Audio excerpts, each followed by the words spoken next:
Design Thinking es una serie de herramientas que vamos a contemplar ahorita un poquito, que buscan hacer que las organizaciones puedan hacer que su gente entienda la innovación y a través de una serie de procesos intenten alcanzar la innovación disruptiva tanto como sea posible.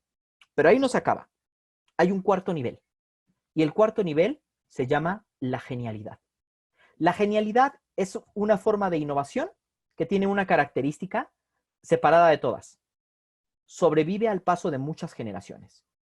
Y el mejor ejemplo que puedo dar es el modelo del helicóptero que genera Leonardo da Vinci.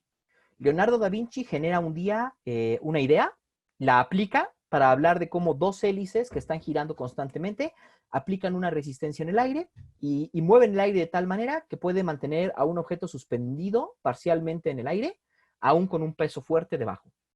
Es tan importante esa idea y tan fundamental, fue tan genial, que hoy día usamos esos mismos principios y esos mismos conceptos para crear los drones. Así de fácil. Entonces, características de cada una, la innovación incremental o rápida es predecible, es fácil de copiar y es algo que todo mundo está esperando. La innovación radical es aquella que altera la forma en la que hacemos las cosas, pero no altera la cosa en sí. No altera el paradigma. Escribir a través de un teclado, por ejemplo, ¿no? El teclado cambió, pero no ha cambiado el concepto. La innovación disruptiva es cambiar el concepto. Es romper el paradigma clásico y alterarlo de tal manera que tenga un impacto diferente y que tenga una experiencia de usuario diferente. Ese es todo el punto, una experiencia de usuario diferente. Y la cuarta, la genialidad. La genialidad es aquella idea o aquella noción que se genera que va más allá de una generación, que puede pasar por muchas generaciones y mantenerse vigente. Entonces, mi estimado Fidel, no sé si aquí te cuadra un poquito más esa idea de la que platicábamos hace rato. Estoy de acuerdo. Perfectísimo. Vamos a seguirnos entonces. Eh, esta innovación que se da, sobre todo en Design Thinking, se basa en cuatro grandes pilares. Estos cuatro pilares, uno de los primeros que lo da es un libro de un cuate que se llama Design Thinking 101 y que nos empiezan a hablar de cómo se generan estas nuevas propuestas y cómo las grandes organizaciones tienen un proceso y una metodología muy clara para provocar la innovación, para provocar la creatividad. Entonces, el primero es, construimos la innovación a través de la experiencia que queremos que el usuario viva. Vamos a definir experiencia. La experiencia es el acto de vivir una serie de eventos, ¿no? Y ahora, aunque este es un término que viene derivado de IT, que es la experiencia del usuario, la verdad es que la vamos a expandir a cualquier otro ramo y a cualquier otro nivel en toda la organización. Lo que estamos buscando en Design Thinking es, ya saben, hay tres cosas, productos, servicios o procesos que queremos que alterar en ellos, ¿qué? La experiencia de cómo lo están viviendo.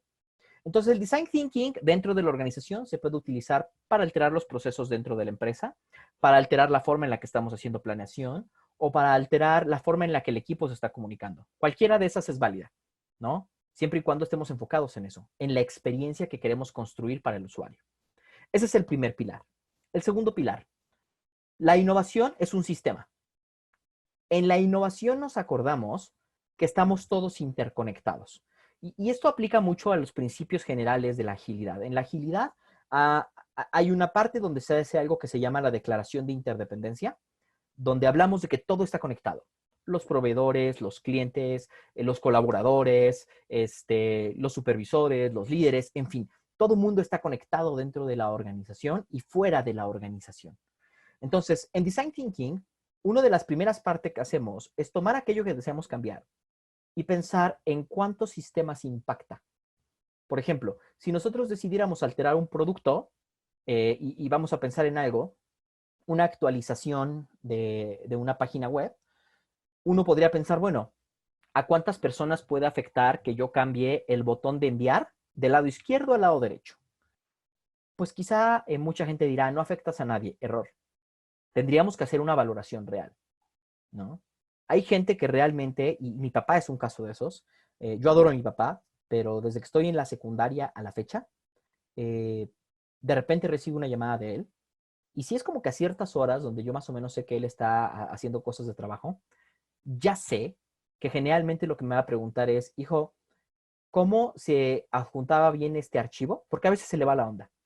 Y a veces en el correo que él tiene, cada vez que actualizamos una página después de ciertos meses, nos mueven un poquito las cosas. Entonces a él le cuesta mucho trabajo.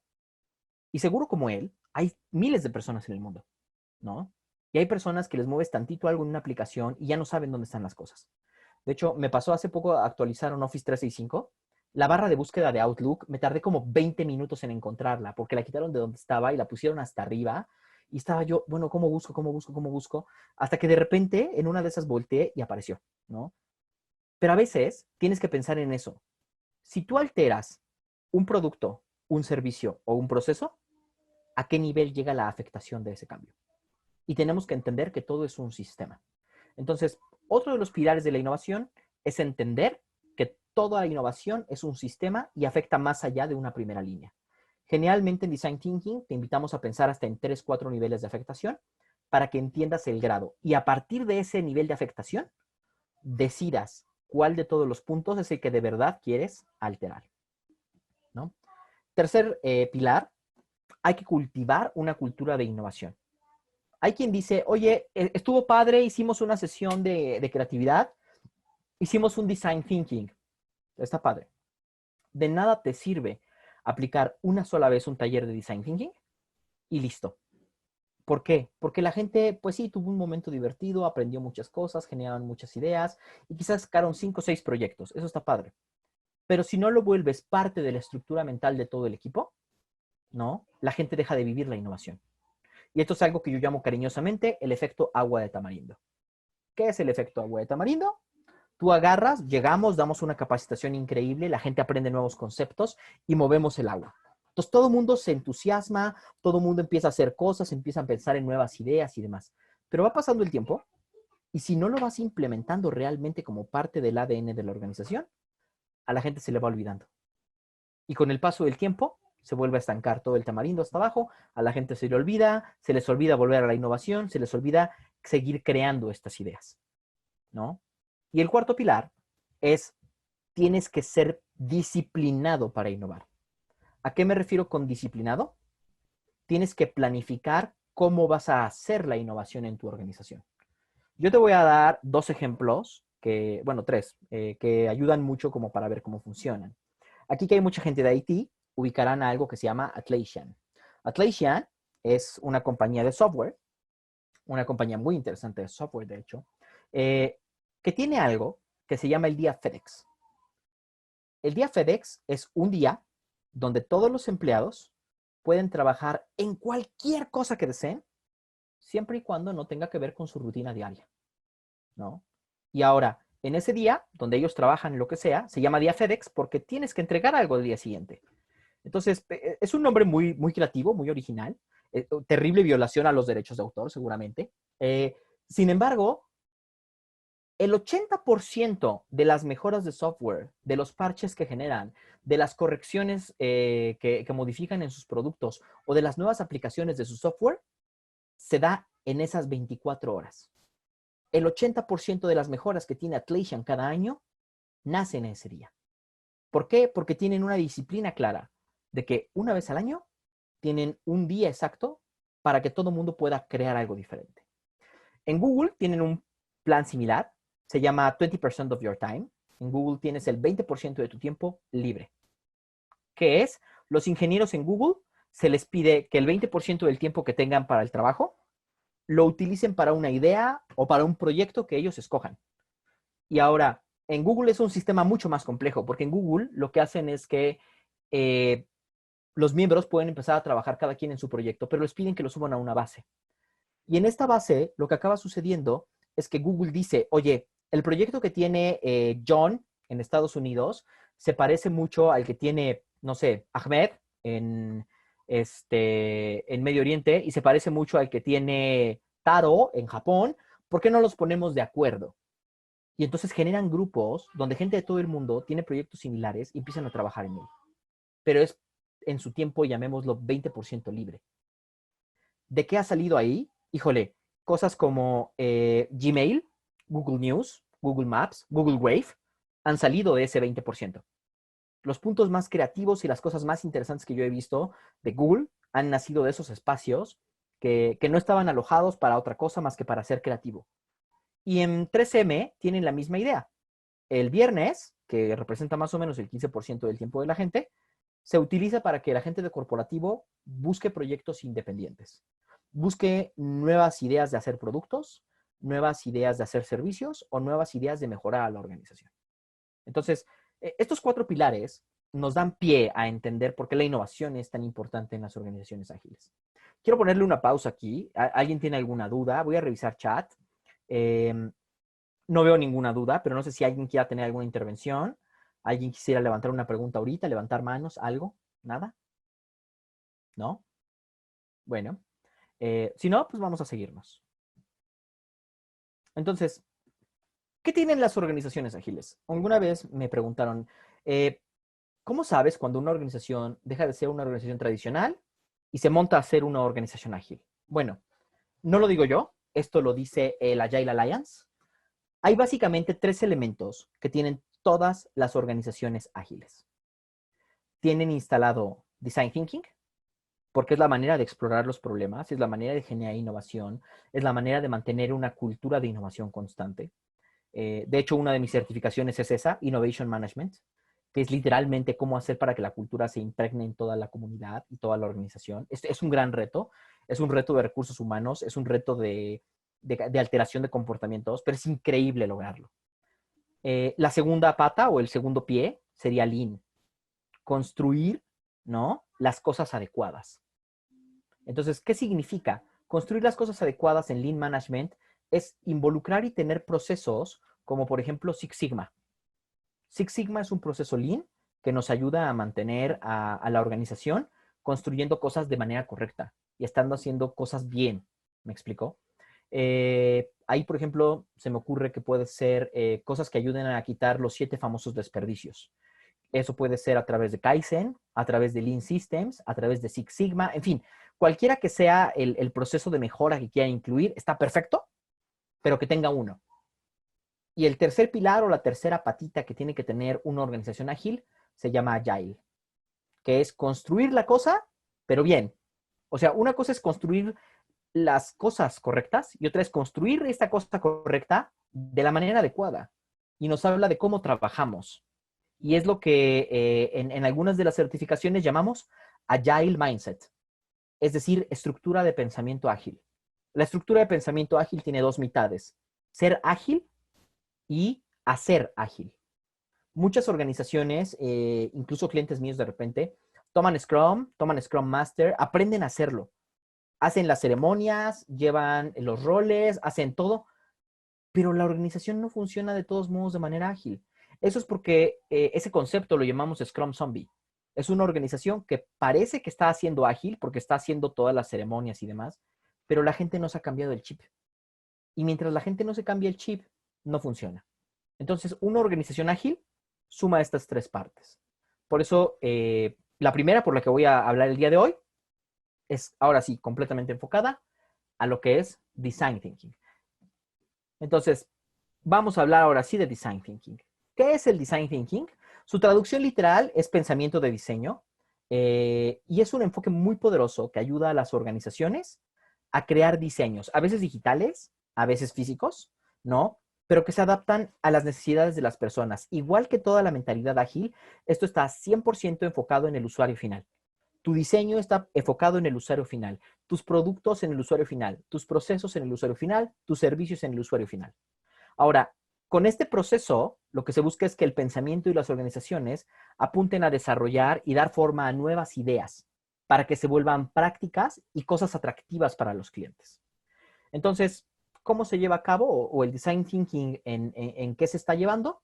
El propio design thinking, no la innovación. Ya hablamos de los principios de la innovación. Ahora vamos a hablar de los 4 principios de lo que tiene esta metodología. La metodología de design thinking, lo primero es, tienes que encontrar algo que quieras transformar. Y como lo dijimos, tienes que centrarte muchísimo en lo que es la experiencia del usuario, las cosas que quieres que se generen, que el usuario viva. Una vez que tú encuentras aquello que quieres transformar, que esto puede ser un proceso, o puede ser un producto, o puede ser un servicio, o una necesidad, o sea, lo que nos decían hace rato aquí suma mucho, Tal vez tú lo que enfocas es una necesidad o un deseo y quieres transformar la manera en la que la gente lo está viviendo. Y es absolutamente válido. Pero entonces lo que haces es tomas un objeto, ¿no? Cualquiera que este sea, y lo pones sobre tu mesa de diseño, literalmente. Ahora, una vez que haces esto, hablamos del enfoque de sistemas, ahorita hablaremos de las fases, pero básicamente entras al enfoque de sistemas, empiezas a estudiar tu problema e imaginas formas de aportarle valor. Empiezas a crear tantas ideas como sean posibles para sumarle más y más y más valor a lo que hoy día estás entregando. Por ejemplo, quizá una forma de aportar valor en la hotelería, al principio era dejar un chocolatito en la almohada de la gente. Pues sí, eso le aporta valor, pero ¿hasta qué grado? ¿No? Entonces, eso pudiera ser una innovación, si acaso radical, porque es fácil de copiar, es una ligera mejora. Pero cuando alguien dijo, ¿sabes qué? ¿Qué te parecería? Y esto pasa en Japón, por ejemplo. ¿Qué te parecería que tú llegas al aeropuerto, avientas tus maletas en el correo, ¿no? Y te vas al hotel. Cuando llegas al hotel, tus maletas ya están en tu habitación, con una tarjeta de bienvenido, un mapa traducido al idioma del país del que vienes o del lugar que tú hayas dejado indicado, ¿no? Y recomendaciones sobre salud, sobre economía, sobre... Eso ya cambia, ya es una forma muy diferente de vivir el primer servicio, ¿no? Y es algo que también aporta.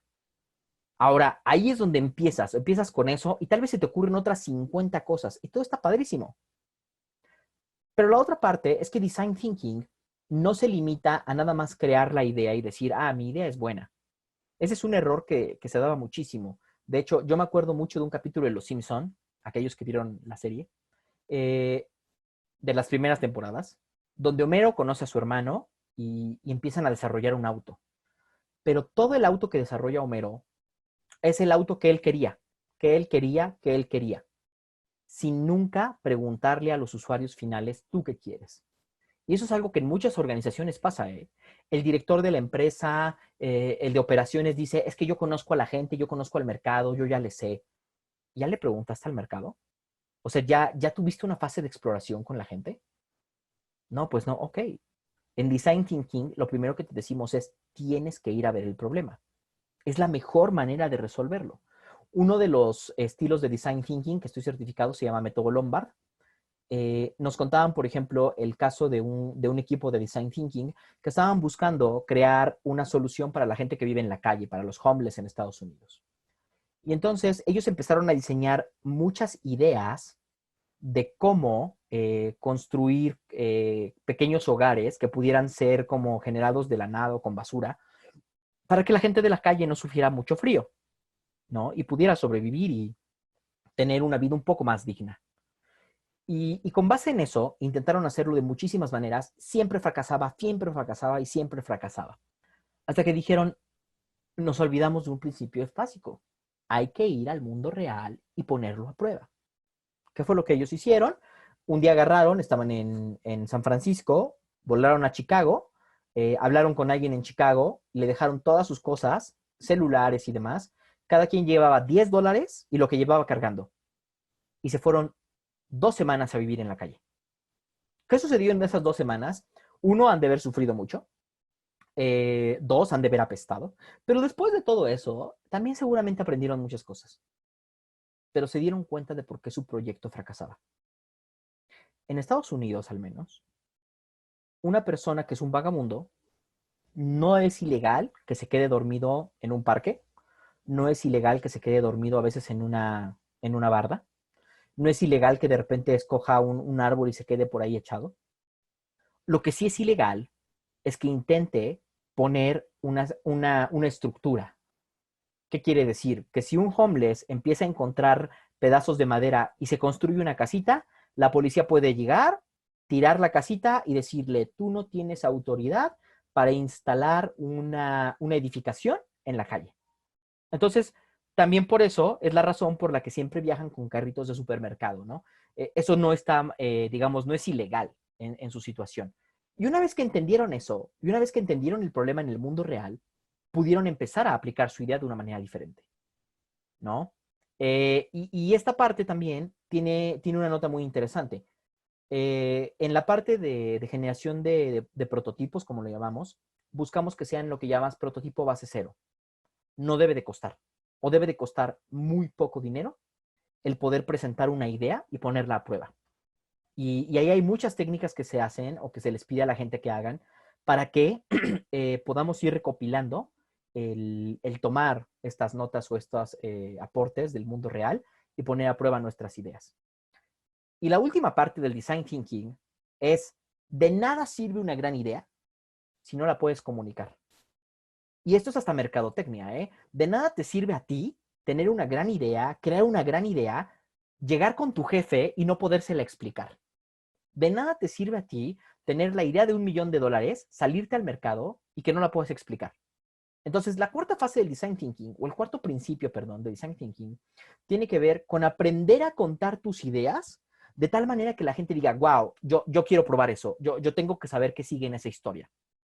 Y parte de lo que hacemos es ayudar a sumar a esto, ¿vale? ¿Alguna duda hasta aquí sobre los principios del design thinking, sobre lo que más o menos vamos a buscar llevar? ¿No? ¿Nadie? Bien, a ver, tengo algo en el chat. No, perfecto. Entonces, si no hay, pues sigamos adelante. Vámonos más adelante, ¿no? Tiene 5 fases. Cuando nosotros te ayudamos en esta certificación, Design Thinking es una de las certificaciones que ofrecemos. Es una certificación de grado internacional, es vitalicia. La tomas una vez, la pasas, apruebas y tienes tu certificado para toda la vida. Tiene 5 fases. Fase número 1, empatizar. En la fase de empatizar es donde, uno, identificamos claramente dentro del problema que hemos escogido, quiénes son mis usuarios, cómo viven ellos, cómo sienten ellos, qué características tienen, cómo están viviendo el problema. Y empezamos a empatizar con los diferentes posibles mercados o diferentes posibles usuarios que tengo. Toda aquella información sensible. Al final del día tenemos que acordarnos de una parte fundamental, ¿no? Lo que se haga en una empresa está hecho por las personas y para personas. En las organizaciones, todavía hoy no, tal vez en un futuro donde las máquinas tengan más poder y Matrix y Terminator y todos ellos tengan razón, pero todavía hoy todos los productos y servicios que realmente hacemos están enfocados al final en mejorar la vida de otras personas, ¿no? O sea, están realmente enfocados en cómo mejorar eso. Y ahí la parte de empatía es fundamental. Segunda parte, definición. Design Thinking tiene fases de apertura y fases de cierre. Las llamamos fases de burn, donde vamos quemando, y fases de focus, que es donde estamos como completamente enfocados. Entonces, en la fase de definición de problema, lo que hacemos es, dentro de todas estas posibilidades que tengo, voy escogiendo a quién sí le quiero resolver el problema, ¿no? O qué parte de mi rompecabezas es donde yo sí quiero poner mi energía a resolverle a alguien esto. No puedo resolver los problemas de todos, y esto quiero que quede muy claro. En Design Thinking no vamos a resolver el mundo, vamos a resolver un pedacito del mundo para que la suma de muchos Design Thinkers, ¿no? Puedan ir generando suficientes soluciones para que en algún momento transformemos a toda la humanidad. Y esto ya ha sucedido, ¿eh? O sea, Design Thinking no es una herramienta nueva, es una herramienta que está desde los 90 con nosotros y se está moviendo a una velocidad increíble. Las grandes empresas la utilizan todo el tiempo para buscar todo el tiempo nuevas maneras de hacerlo. Y es tal el impacto que yo me atrevería a decir que realmente estoy seguro que todas estas fases creativas que generan han sacado un sinnúmero de proyectos que hoy día son una realidad y utilizamos todos los días, ¿no? De hecho, en una escala, la humanidad ha avanzado 100 veces más rápido en los últimos 60 años que de ahí 3,000 hacia atrás.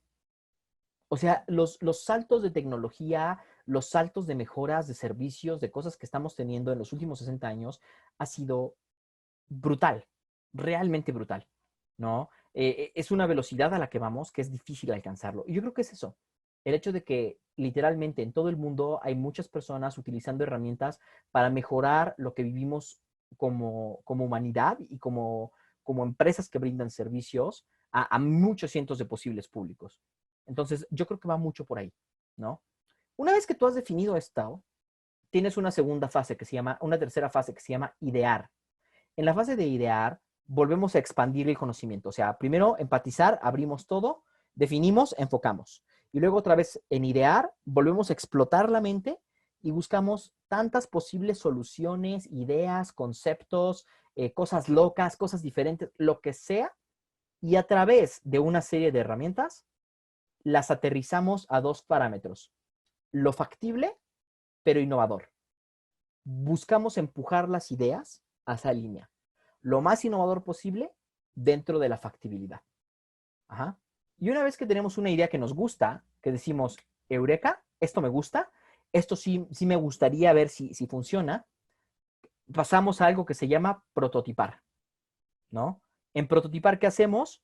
Hacemos una estructura que nos permite explicarle a otras personas cómo se vería esta solución, ¿no? Puede ser un prototipo físico, o sea, puede ser realmente, no sé, construir con materiales sencillos. O sea, cuando lo hacemos en presencial, utilizamos lo que sea para construir un prototipo, ¿no?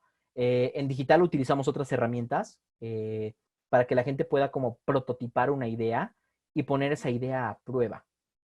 Y ese prototipo lo que tienes que hacer es ir con tus posibles usuarios finales y explicarle tu prototipo. Un poquito como Shark Tank, pero de uno a uno y menos agresivo, ¿no? Más como, oye, mira, tenemos esta idea, ¿qué le cambiarías? ¿Qué?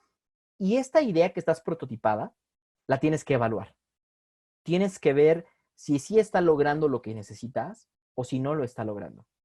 Tienes que ser muy abierto a la crítica. O sea, tienes que saber que no porque la idea sonaba muy padre vaya a funcionar.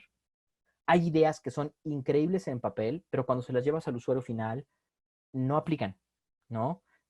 No quiero que te sientas como Javi Noble, así de las gasolineras VIP que no funcionan, pero sí pasa. A veces traes una idea que suena increíble, en papel se ve muy bien, todo el equipo está emocionado, y cuando la llevas al campo de la realidad, los usuarios te dicen todos los errores que le ven, tienes que regresar a la mesa de diseño. Y entonces, design thinking no es un proceso lineal, no es como que vamos a pasar por las 5 etapas y sale algo, no. Al contrario, hay muchas veces donde tienes que regresar a empatizar y vas avanzando y regresas a definir y vas avanzando y vuelves a regresar a empatizar y a veces es un ir y venir como loco. ¿Me explicó? Pero le tienes que poner un tiempo límite, porque eso ayuda mucho. O sea, el hecho de que sepas, tengo tanto tiempo para entregar una idea distinta y pasar por estas fases, que no sé cómo se da, pero la misma mente va buscando romper y romper y romper. Hasta que en un punto también tienes que saber que no hay idea perfecta, pero que si tu idea, la evaluación, y por eso la imagen, aunque no sea de 5 estrellas, 4.5 sí va a permitir un buen retorno de inversión, vale la pena arrancar con ella. A veces nos obsesionamos, no, tiene que ser perfecto, no es cierto. En Design Thinking, igual que en todo dentro de los marcos ágiles, todo está sujeto a la mejora constante. Entonces, puedes tener una gran idea, la vas a lanzar al mercado, la vas a proponer, va a ser una serie de cosas, pero al final del día va a ser una idea que puede mejorar, que puede ser perfectible y que otras personas pueden aprovechar. Design Thinking es un ciclo al final del día, ¿no? Donde al principio, cuando empatizas y diseñas, lo que tratas de hacer es entender al cliente, entender sus necesidades, entender sus problemas, entender las cosas que está viviendo todos los días, entender por qué no le funcionan ciertas cosas. eh, y conforme lo vas entendiendo, vas ampliando tu horizonte. Aquí es muy importante hablar de que design thinking es algo que se hace en equipos. Design thinking, o sea, puede ser que solo una persona le sepa muy bien y guía a un equipo, eso sí se puede, pero es una herramienta que generalmente para que tenga un buen resultado tiene que hacerse en equipos. Porque el design thinking también explota las capacidades humanas. Explota el hecho de que todos somos diferentes, todos aportamos de diferente manera, todos aportamos diferentes enfoques y puntos de vista. Y esta aportación de enfoques y esta aportación de puntos de vista es fundamental para la gente. Porque te permite romper tu propia caja, te permite ver más allá de lo que otros verían en una primera idea o una primera revisión. Entonces, entre más cosas diferentes y más personalidades diferentes haya, es súper válido, pero también buscamos que no sea demasiado grande. Buscamos que un buen equipo de design thinking se maneje unas 4 o 5 personas, yo creo que es un buen número para un proyecto, en la fase por lo menos de hacer design thinking. Aunque, debo ser honesto, sí lo he visto trabajar en grupos de 10 o 12 personas y también funciona muy bien, pero las discusiones a veces se vuelven complicadas, sobre todo a la hora de llegar a un entendimiento. Entonces, igual que todo en la agilidad, busca que sea en equipos compactos, donde haya mucha comunicación y haya mucha interacción. Yo creo que eso es importante. Pero ya que entendiste bien, las siguientes dos fases son explorar. Explorar en el mundo de las ideas y en el mundo real. Y cuando no funciona, regresar a la mesa de diseño. ¿No? Está bien equivocarse. Está bien fallar. Está bien que mi equipo no salga a la primera. Está bien. Es normal. Aprendes más cuando fallas. Aprendes mucho más cuando fallas que cuando lo logras a la primera. Y eso es absolutamente parte del crecimiento. Una persona que no falla está destinada a mantenerse en un cierto nivel. La gente más exitosa del mundo ha tenido más fracasos que éxitos y eso es un hecho demostrado. Necesitas tener esos espacios donde tu idea no es perfecta para que la mejores y para que tú mejores como diseñador creativo, como persona capaz de hacer nuevas ideas y, ¿por qué no? Hasta como dentro del trabajo. O sea, es importante y en la agilidad se considera eso como una de las partes necesarias del equipo. Pero no basta con equivocarse. Tienes que después pasar a la parte que decimos, materializar, que es evaluar e implementar. Tienes que tener tu retrospectiva. Tienes que hacer reflexiones, tienes que aprender del fracaso hasta que en algún punto tu evaluación es lo suficientemente buena para que el proyecto que exploraste se materialice. Y entonces sí, tengas en las manos algo que puedas llevar al mercado y que el mercado después te pueda generar, gracias a esta idea, una respuesta de vuelta y te pueda traer un retorno de inversión, ¿no? Ya sea en procesos, ya sea en servicios o ya sea en productos, ¿no? Y pues bueno, hasta aquí acaba más o menos lo que es nuestra presentación general. Yo me quiero ir con dos pequeñas frases. La primera es una frase de Design Thinking que dice algo muy sencillo. La línea recta es sin duda la línea más corta para llegar del punto A al punto B, pero la línea recta es la menos innovadora. Design Thinking jamás será una línea recta. Será una curva, serán miles de vueltas, será una carretera imposible, pero la línea recta es la que menos poder aporta. Tú necesitas para crear nuevas ideas, procesos donde haya ensayo, error, fracaso, reinvención constante, ¿no? De mi parte, realmente ahí cierra la plática. Me quiero despedir por parte del equipo de talentos con esta otra frase que nosotros siempre ponemos. En talento sabemos y lo decimos, cualquier sistema al que tú le dejas de inyectar energía acaba por desaparecer. Y esa es una ley de la física y de la conducta humana. Si tú a tu equipo lo dejas de apoyar o dejas de hacer integraciones o dejas de capacitarlo, tarde o temprano acaba por desaparecer. Tienes que estarle inyectando energía constantemente también a tu equipo de trabajo para que siempre esté empoderándose. Y como lo dijimos al principio, cuando el equipo crezca, haga crecer a toda la organización.